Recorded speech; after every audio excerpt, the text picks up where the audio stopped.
Hi dear students, welcome back to this channel. आज हम matric class की bio का चैप्टर नंबर 9 स्टार्ट करने जा रहे हैं, जो कि है फार्मेकोलॉजी। फार्मेकोलॉजी का लफ्ज़ सुनते ही आपके जहन में फ़ौरन एक चीज़ आई होगी, मेडिसिन।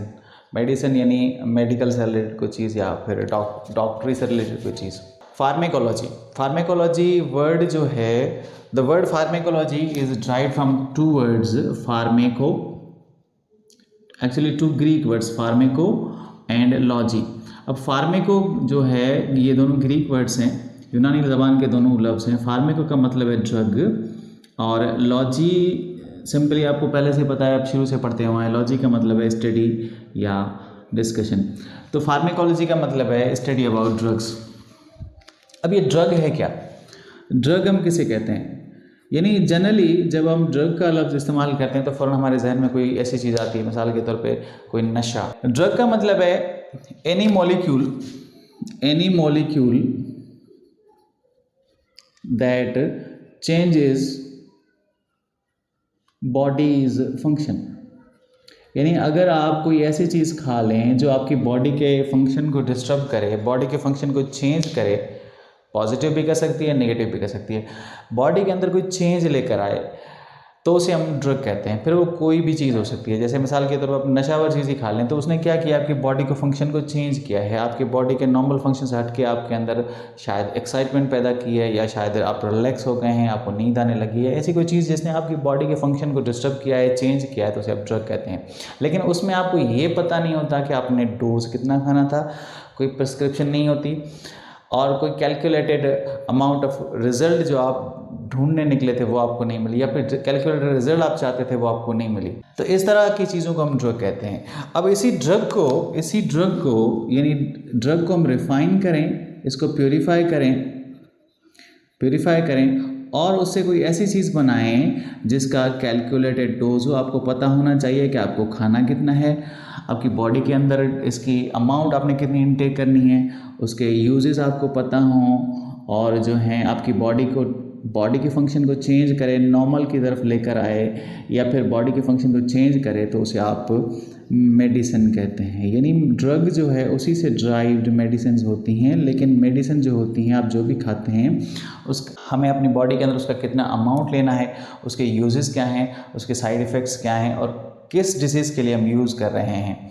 तो इस तरह की चीज़ को हम मेडिसिन कहते हैं। यानी मेडिसिन की डेफिनेशन भी हम वही लिखेंगे कि medicine is anything that changes our body's function, लेकिन उसका डोज कैलकुलेटेड होगा, उसका डोज प्रिस्क्राइब्ड होगा, that is defined as a medicine. अब फार्मेकोलॉजी जो है वो, इसकी डेफिनेशन क्या होगी? Pharmacology is defined as a study of medicine. Study of medicine is called pharmacology. Medicine जो होती है वो हमें, यानी अगर हमारी बॉडी के अंदर कोई इन्फेक्शन हो गया, कोई डिजीज़ हो गई है, तो उसकी ट्रीटमेंट जो हम करते हैं मेडिसिन के थ्रू। कोई ज़ुकाम हो गया है, बुखार आ गया है, नज़ला हो गया है, या कोई भी हमारे बॉडी के अंदर इन्फेक्शन हो गया है, तो उसको ट्रीट करते हैं एंटीबायोटिक्स की मदद से, या फिर किसी और मेडिसिन की मदद से, ताकि वो हमारी बॉडी की ट्रीटमेंट हो। या फिर जो है हम ये मेडिसिन जो होती हैं ये प्रिवेंट करती हैं इन्फेक्शन को होने से। जैसे मिसाल के तौर पे वैक्सीन हैं। वैक्सीन भी एक टाइप की मेडिसिन है। ये क्या करती हैं? बीमारी होने से पहले ही हमें प्रोटेक्ट करती हैं, सेव करती हैं। जैसे मिसाल के तौर पे हेपेटाइटिस बी ले लें। अब हेपेटाइटिस बी जो है उसकी वैक्सीन हमारे पास अवेलेबल है। हेपेटाइटिस बी हमें हुई तो नहीं है, लेकिन उससे पहले ही हमने वो डोज ले लिया है, ताकि वो हमें प्रिवेंट करे, ताकि हमारी बॉडी के अंदर इन्फेक्शन ना हो। या फिर आप पोलियो का एग्जाम्पल ले लें। अब पोलियो हमें हुआ नहीं है, अल्लाह ना करे किसी को हुआ नहीं है, लेकिन उसका डोज या उसका जो है प्रिवेंशन का वैक्सीन जो हम पहले ले लेते हैं, ताकि वह बीमारी हमें ना हो। या फिर अभी हम पैंडेमिक सिचुएशन से गुजरे हैं, जैसे कोरोना की सिचुएशन में, तो कोरोना की जो वैक्सीन थी वो हमने पहले ही लगवा ली थी, ताकि वो हमें बीमारी हो ही ना, इन्फेक्शन हो ही ना। तो मेडिसिन जो हैं वो ट्रीट करती हैं हमारी बॉडी को, हमें सिक्योर करती हैं, क्योर करती हैं, इलाज करती हैं, प्रिवेंट करती हैं बीमारियों से। दैट इज़ कॉल्ड मेडिसिन, या उसे मेडिसिन के तौर पे डिफाइन करते हैं। Anything that changes our body's work, help us to treat infections, that prevent us from infections, is called medicine. अब फार्मेकोलॉजी के अंदर दो और चीज़ें आपको मैं यहाँ पे बताना चाहता हूँ। एक आपके लिए वर्ड है जिसे हम कहते हैं डायनेमिक्स। फार्माकोडायनेमिक्स का मतलब क्या है? फार्माकोडायनेमिक्स का मतलब है कि मेडिसिन आपकी बॉडी के साथ क्या करेगी, how medicine react with your body. Medicine आपकी बॉडी के साथ क्या करेगी, वो ट्रीट करेगी, प्रिवेंट करेगी, तो इसको हम फार्माकोडायनेमिक्स कहते हैं। लेकिन एक और वर्ड है, वो है फार्माकोकाइनेटिक्स। फार्माकोकाइनेटिक्स का मतलब है कि जो मेडिसिन आपने खाई है, जो मेडिसिन आपने बॉडी के अंदर ली है, वो जो मेडिसिन आपने खाई है उससे आपकी बॉडी उसको कैसे रिस्पॉन्ड करेगी, how body responds to medicine.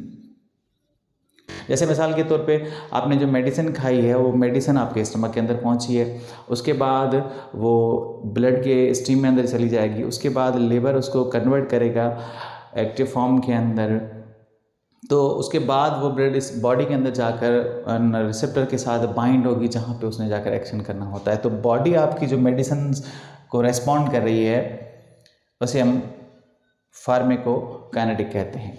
अब मेडिसिन जो हम अपनी बॉडी के अंदर इंटेक करते हैं, वो कुछ तरीक़ों से इंटेक करते हैं। मिसाल के तौर पे कुछ मेडिसिन ऐसी होती हैं जो हम ओरली इंटेक करते हैं, तो उन्हें हम ओरल मेडिसिन कहते हैं, यानी माउथ के थ्रू लेना। The medicine is taken in through the mouth are called oral medicine. दूसरी कुछ मेडिसिन होती हैं जो कि सबलिंगुअल मेडिसिन कहलाती हैं, यानी ऐसी मेडिसिन जो आप इनटेक नहीं करते, ज़बान के नीचे रखते हैं, ऐसी मेडिसिन जो मोस्टली हार्ट पेशेंट को दी जाती हैं, ऐसे हम सबलिंगुअल मेडिसिन कहते हैं।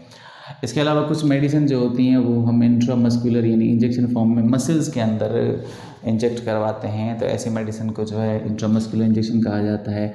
कुछ मेडिसिन जो होती हैं वो इंट्रावेस्कुलर यानी directly into the blood when, directly blood में इंसर्ट की जाती हैं, इंट्रावेनस इंजेक्शन कहलाती हैं, इंट्रावेनस मेडिसिन कहलाती है। कुछ मेडिसिन ऐसी होती है जो हम बॉडी के ऊपर एक्सटर्नल लेवल सरफेस पे यूज़ करते हैं, जैसे मलहम वगैरह, ट्यूब वगैरह जो ज़ख़म वगैरह पे लगाते हैं, जैसे पॉलीफेक्स हो गया, जैसे बेटनोविट हो गया, या जैसे डर्मोविट हो गया, या जैसे ट्रबीड्रम हो गया। इस तरह की कुछ मेडिसिन जो बॉडी के सरफेस पे लगाते हैं, उसे हम एक्सटर्नल मेडिसिन कहते हैं। कुछ मेडिसिन जो होती हैं वो जैसे कब्ज़ के मरीज़ जो होते हैं वो एनएस के थ्रू लेते हैं। तो इस तरह ये डिफरेंट वेज़ हैं जिनसे हम तो ये डिफरेंट वेज़ हैं जो जिनके थ्रू बॉडी के अंदर मेडिसिन ली जाती है। ओरल मेडिसिन जो होती हैं वो मोस्टली इनएक्टिव फॉर्म में होती हैं, जो कि हम अपनी माउथ के थ्रू खाते हैं, जैसे टेबलेट्स वगैरह। वो टेबलेट्स हमारे स्टमक के अंदर पहुंचती हैं, वहाँ पे ब्लड स्ट्रीम में जाती हैं, फिर जो है लिवर में जाती हैं, फिर उनको एक्टिव फॉर्म में लिवर एक्टिव फॉर्म में कन्वर्ट करता है, ताकि फिर जो है वो जाकर हमारे सेल के ऊपर बाइंड हो, जहाँ पे उसने एक्शन करना होता है। आप सबको पता है कि हमारी बॉडी के अंदर एंजाइम्स होते हैं, और एंजाइम्स जो होते हैं हमेशा सबस्ट्रेट से एक्टिव साइड पे बाइंड होते हैं, ठीक है ना। तो ये प्रोटीन्स एंजाइम होते हैं, तो बिल्कुल मेडिसिन भी इस तरह बनाई जाती हैं, जैसे प्रोटीन टाइप बनाई जाती हैं, जो कि स्पेसिफिकली जहाँ पे उन्होंने एक्शन करना होता है वहाँ पे जाकर बाइंड हों और एक्शन करें। तो टैबलेट्स मोस्टली इनएक्टिव फॉर्म होती हैं, फिर वो जाकर हमारी बॉडी के अंदर एक्टिव होती हैं, लेकिन इंट्रावेनस इंजेक्शन या इंट्रामस्कुलर इंजेक्शन जो होती हैं वो ऑलरेडी एक्टिव फॉर्म में होती हैं और डायरेक्टली ब्लड स्ट्रीम के अंदर इंसर्ट की जाती हैं।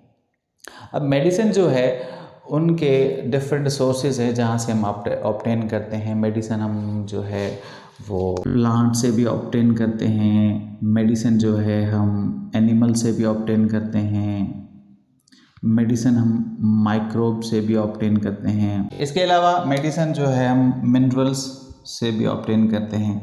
तो ये डिफरेंट सोर्सेज हैं आपकी बुक में मेंशन की हुई, जिनसे हम मेडिसिन ऑब्टेन करते हैं। एनिमल से भी ऑब्टेन करते हैं, प्लांट से भी ऑब्टेन करते हैं, यानी हमारी मेडिसिन मोस्टली जो उनका जो सोर्स है वो प्लांट्स भी हैं, उनका सोर्स जो है एनिमल से भी बन के आती हैं, उनके माइक्रोब से भी बनाते हैं और मिनरल से भी बनाते हैं। तो that is all about today's topic. उम्मीद करता हूँ आपको ये चीज़ें आसान लगी होंगी, समझ आई होंगी। फोकस करें, कंसंट्रेट करें चीज़ों पे, समझें। एजुकेशन से आप एक चेयर बनाना सीख सकते हैं। मिसाल के तौर पर लकड़ी को कैसे ऐड करके उसकी डिज़ाइन को देख के आप कुर्सी तो बना सकते हैं, लेकिन आपके अंदर जो पैशन मौजूद है वो उस कुर्सी को और भी स्किल्ड मैनर में खूबसूरत बना सकता है, उसके ऊपर डिज़ाइन बना सकता है। और चैनल को भी सब्सक्राइब करें, लाइक करें अगर आपको चीज़ें पसंद आई हैं। तो मिलेंगे फिर अगले टॉपिक में इसी की कंटिन्यूएशन के साथ। Till then bye bye.